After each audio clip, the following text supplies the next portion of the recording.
I'm Janice Hostegger. After 3 decades in the marketing business and many years of being an entrepreneur, I've learned a thing or two about marketing. Join me as we talk about marketing, small business, and life in between. Welcome to my weekly marketing.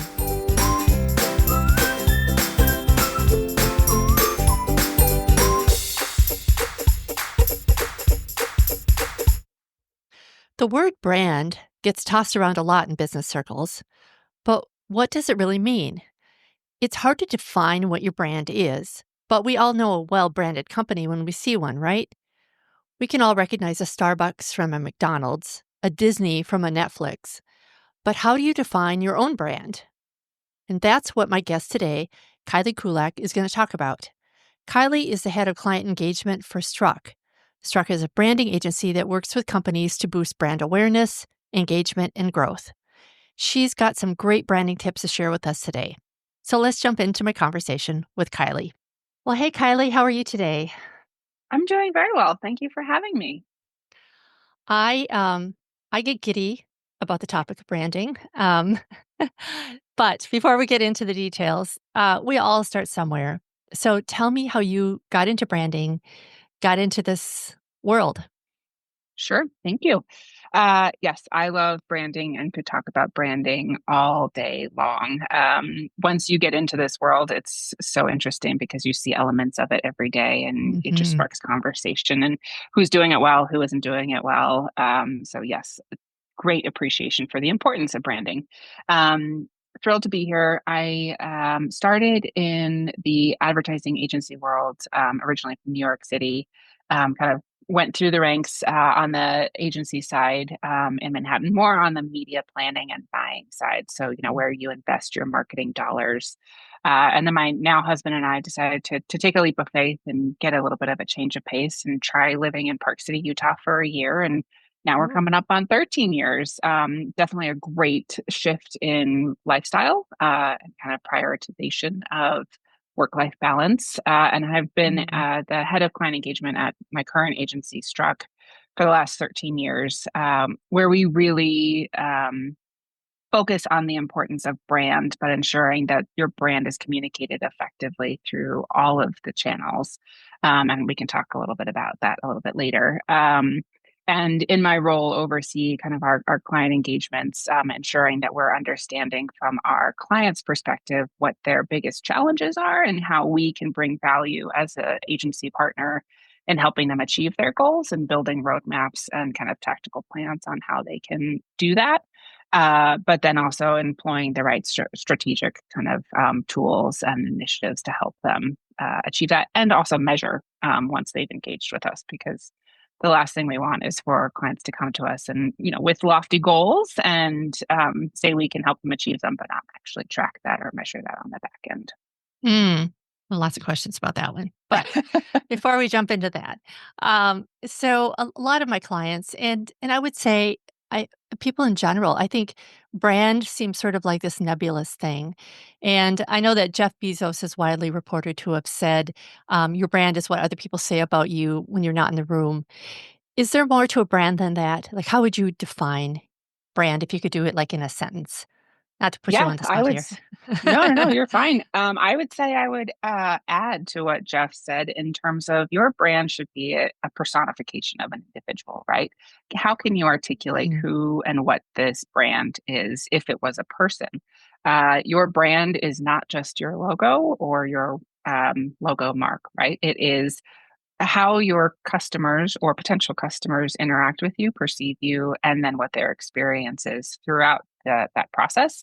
And so, what we like to do is often share with our clients going through that brand strategy piece is building out what your brand is as a personification, if you will. How does it look? How does it feel? How does it articulate? How does it speak? What feelings is it evoking from your prospective clients? And so I would plus up what Jeff said is it's of course what they're saying about you when you're not in the room, but what is that person that they're talking about? mm. I love that. For many years, I had a design agency. So people would come to me and say, "Oh, I need my branding done." And what they meant, of course, was they need colors, they need a font, they need a logo, that sort of thing. But brands, they really do run so much deeper than that. So Can you tell me some foundational principles of branding that small business owners can use when they think about their own brand? Now, you mentioned personification. Like, where do you start with that? Yeah, so I think that that is a really important piece is before we start any engagement, whether it's designed to your point, what's the logo look like? You need to better understand what it is that we're looking to communicate. What is it about your business that is unique about, in comparison to others? What is that special kind of shiny object piece that nobody else has that you can own? So it's kind of a really thorough process to identify what is it that you uniquely bring and you can offer and your points of strength, but more also equally important is what are you not? What Mm. are you not going to deliver on so that you can even have a stronger position moving forward? And then what does that look like and how does that feel? What is your voice and tone? How do you communicate? It's really important for particularly, your listeners, as you're building your marketing plans to have a clear understanding of who you are, what your brand story is, and how you articulate it. But then also, how are you deploying your voice, your tone of voice across your different marketing channels? So your social media, is it consistent, or are you maybe more playful on your social and then more serious on your website, right? You want to make sure Mm. there's consistency with Mhm. how you're communicating to your audiences so that they're always having the same brand experience through the various touch points. And that can be hard, right? Especially if you have a team. Everybody has to Hmm. be on that same sheet, of Yep, paper that know that this is how you talk in all cases, and this is the absolutely. how you And we'll represent yourself. develop those, and I would recommend your team, your clients going through a similar process. It doesn't need to be too in depth or too cumbersome. It should be something that's pretty inherent, particularly for a founder or kind of the groups of those who are working, particularly within the startup space, is who are we and what is that short list of what are our brand attributes and how does that get expressed from a communication perspective? And it should be 2 or 3 points, like very salient, very succinct. This is how we communicate so that they all are working from the same playbook and they're all speaking the same language. Now, working backwards from that a little bit. So, when I Mhm, have a client that says, "Oh, like I don't know where to start with my brand," so I always think of your mission, your vision, and mhm. that it's like a stone, and you throw that stone into a pond, and it's like a series of concentric circles that radiate outward, right? So, from there, once you've figured out what that stone is, then they can determine, who you're about. Then you can determine what's unique about your company, what is your personality, and kind of go from there, Mhm. right? So it's not like you really have to start somewhere. Do you start with that mission and vision, or is there another place that you kind of start within that company? Do you start, or that maybe it's the founder's personality, or what? How do you start? Yeah. What's that core? Yeah. No, I think that is absolutely the place to start with because that's where the passion comes from the founders in particular, right? It's like, why are you putting your blood, sweat, and tears into this idea? What is it that you're looking to achieve, and how can your offering uniquely do that? So it's understanding mission and vision. But then it gets a little bit more tactical into kind of for us, there are about 2 or 3 things that we also like to layer in is targeting, right? So a prioritization of the audience segments that are going to have the highest potential for growth with whatever it is that you're offering. So particularly for startup businesses, you want to make sure that you're growing as quickly as possible, but you also want to be growing smartly and strategically with the audiences who are going to engage, re-engage, but then also share and kind of advocate for you or your product post engaging with you. So it's really important to make sure that we prioritize audiences. And for the money that you might be investing from a marketing perspective, you're being smart in how you're investing that. You're not just marketing to everybody. Let's look at prioritizing your investments so that you can really focus on those high value audiences from a targeting perspective. We also then like to layer in kind of this brand positioning piece, right? So, Mm. how do we develop a clear and compelling brand positioning statement, if you will, that defines how your brand should be perceived in the minds of those target audiences that we just talked about? And how does this differentiate the brand from competitors, but also aligns with kind of customer expectations? And usually, we do a lot of work in terms of understanding the competition and kind of the competitive landscape and where you fall within that mix. What is the audience? What are the landscape, the industry factors that are, need to be front and center to get to this? And it's usually a sentence or two so that it's a very clear distillation of who it is your organization is and what you offered and who you offer it to. And it should be something that everybody in your organization can repeat and can articulate very clearly. It's not your tagline, it's not external facing, it's not for your consumers for the most part. It's more, this is who we are and this is what we offer and why it's important. And then as we get a little bit further, then we can help with kind of more of that product positioning. So if you're an organization that offers multiple products, how can you make sure that you're building out strategic frameworks on how you can position those products that are kind of nuanced for the various customer needs? So they all align with the same brand. Mhm.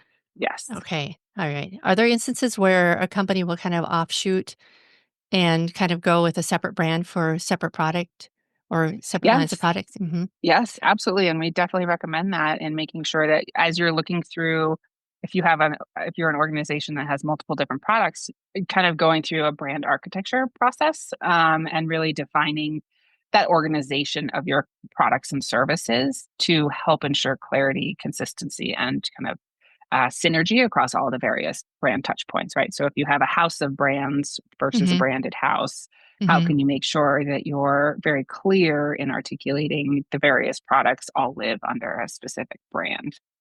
Is that something you'd recommend with a smaller business, or do you feel like that's maybe down the road a little bit? For the most part, for smaller businesses, I would say it's focus on your core brand and getting Hmm. the awareness out of your brand. And once you get them into your audience into your funnel, that's where you can use your various channels to help introduce or reintroduce other products to clients. Okay. So I'm a small business owner. Mhm. Um, I like to say it's hard for a jar to read its own label, right? So it's hard for us as small business owners to really kind of get a grip about what our brand should be and to kind of see ourselves from the outside in. So, um, where do you start in the process? If you're a small business owner, where do you start in that process? I think it's an articulation, even if it's just putting down on paper of this is what I believe my brand is and kind of what is unique. And the best way that you can do, we recommend that. What we recommend this either with small businesses or through larger organizations is let's do some testing, right? Like put it out Mm, into the marketplace and get feedback from those who engage and know the brand as it exists today. And equally important, those who don't know your brand or your offering and have them experience it and kind of share back with you what they believe the experience is or the brand is, because that will also help better articulate maybe what tweaks need to be made or how you're positioning it is maybe confusing. So there might need to be a bit of a clarification, if you will, of what it is your product is and how you're communicating it. So we like to do a fair amount of testing, whether it's primarily with those who are that primary kind of target audience that you're looking to reach. okay, just kind of put it out there, get some Mhm. feedback, kind of go Yeah, from and if you there. have iterations of those, put an option or two in front of those folks who know the brand, but also have the outsider perspective, because it is true for small business owners, you can get very into the weeds, and sometimes you just need that 10,000 foot view of clarity just to be able to step back. Yeah, yeah. So I have clients that will, I get this question actually quite a bit. What role is consistency? How important is consistency, I would say, in your brand? So let's say your website looks a certain way. If they're talking visual branding at this Mhm. point, but say your website looks one way and you're trying to keep that consistent, but your social media person's over on TikTok using some different fonts and some different colors. Is that a big deal? Yes. Okay. Yes, that is a big deal. It is a cardinal rule within branding of to ensuring that it is consistent across the board. You have no idea where and how your customers will be engaging with your brand, and they need to know that it is the same brand through those various touch points. So if someone has gone to your website and then happens to follow you on TikTok, but then sees a completely different representation of the brand that's misleading and that's not clear. Typically, consumers have about 4 or 5 touch points with a brand before fully engaging with that product or brand. And we just need to make sure that they understand, oh, I see this is Janice's website and Janice stands for this and this is what she offers. And then I see her again in a print ad or I see her again on my TikTok and I understand, oh, yes, okay, now I understand what it is that they offer and I'm interested in that and I need to go find them, right? So absolutely. We like to make sure and strongly recommend that there is consistency across the board. Whether you're a startup and your core brand is your logo, your color palette, your type, any photography treatment, like that is the core, that is the holy grail that you want to make sure that you have really strong rules about how they're engaged and how they're employed. Also, equally important is the brand voice and consistency and how you're communicating. And it Mhm. can be a one sheet that you share with any employee so that they are very clear from the outset of, okay, this is how, and these are the rules of engagement, right? Mhm, mhm, mhm.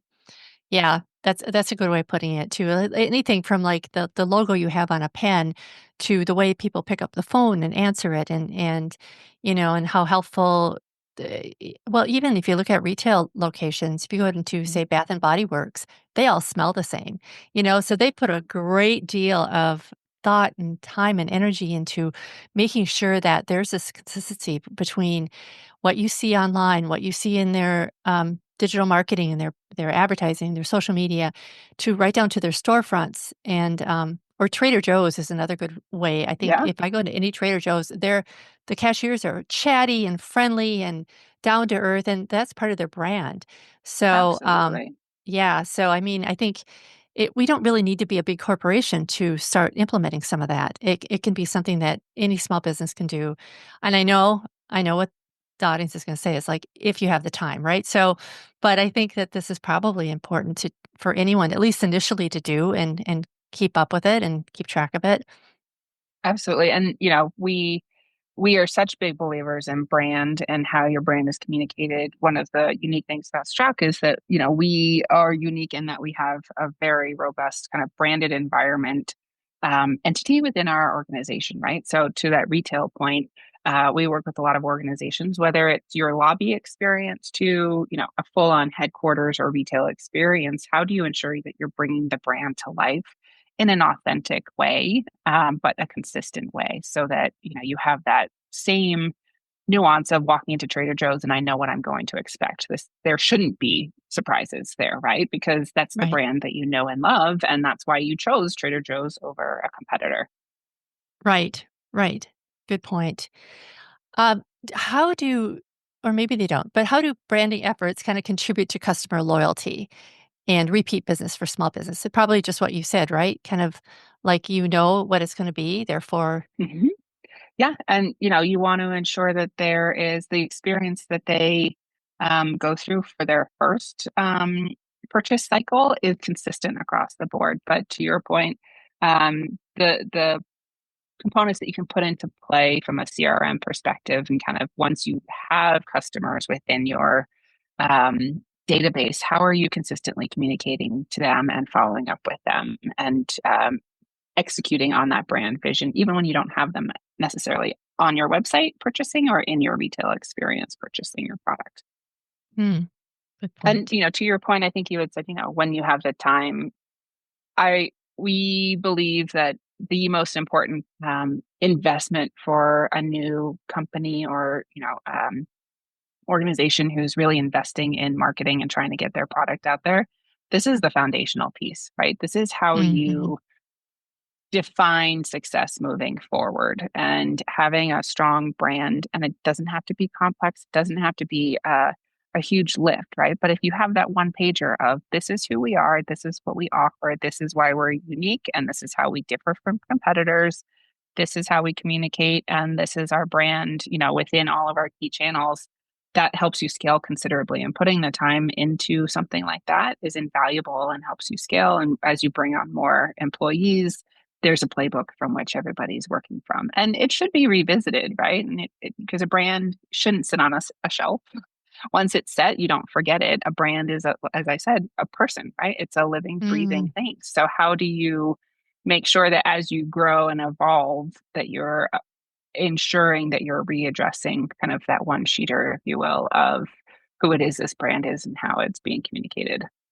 I was just going to ask you that. Like, what happens if down the road, a few years into it, I'm thinking, this, what I thought it was initially isn't really who we are now. It's not really who my customers are. How do you go about changing that? Do you do an abrupt face? Do you do some subtle changes? Like, where do you, how do Yeah, you address that?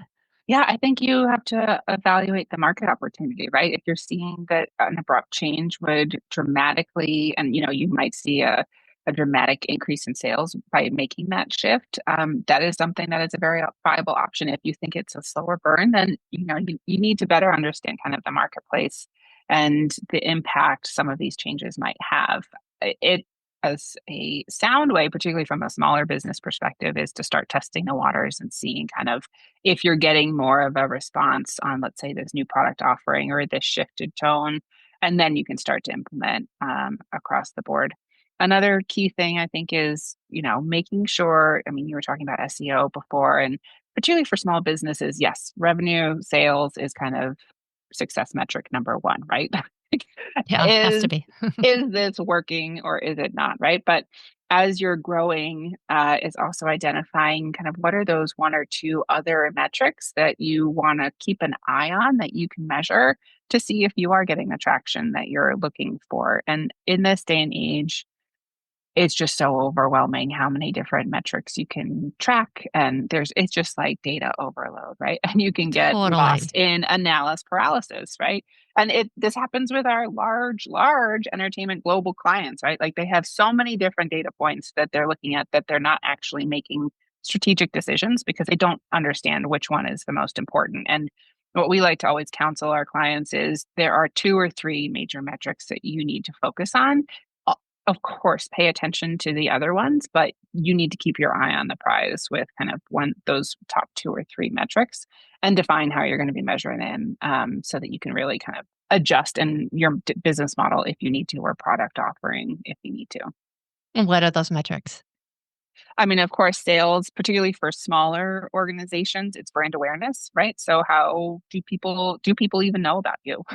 And Hmm. how are we going to measure that? Whether that is um, just word of mouth. That's a really good way of understanding kind of, oh, have you heard of us? And no, okay. And then always asking those follow-up questions of how did you hear about us? Because you might have Hmm. evangelists who are huge fans who are telling their friends left, right, and center. And you want to make sure that you are connecting with those folks because they are your brand ambassadors. And they are doing this, for the most, I mean, understandably for free because they believe in your product and they believe in Yeah. kind of the solutions you're offering. So how can you make sure to amplify the goodwill that they're doing on your behalf as well? Hmm. That's that's really good. Are there some common branding mistakes that you see, especially with smaller businesses? Do you, what do you see that you think, ooh, this is a brand issue? I would say it's a really delicate dance, particularly for smaller startup organizations who could see either partnership, like or co-marketing opportunities that could be really profitable or lucrative from a potential sale perspective, but maybe aren't in the best alignment with your brand, right? So it's really important for you to make sure that as you're, defining who it is that your organization is and what your products are and what you aren't, as you're evaluating partnership opportunities or sponsorship opportunities or any place that your brand is going to be among others, that you're ensuring that there's consistency there and kind of common value and speaking to the right audiences and the same audiences, because the last thing you want to do is put your brand in a situation where it's a different audience and a different segment and it confuses the audience as to who you are and what it is you're offering. Hmm. Okay. Okay. So, how do you know if you've got a branding problem? Are there some red flags? Now, obviously, you can spot it, your customers can spot it. But as a small business owner, okay, I realize that sales are not where I hope they'd be. How do I know it's a branding problem?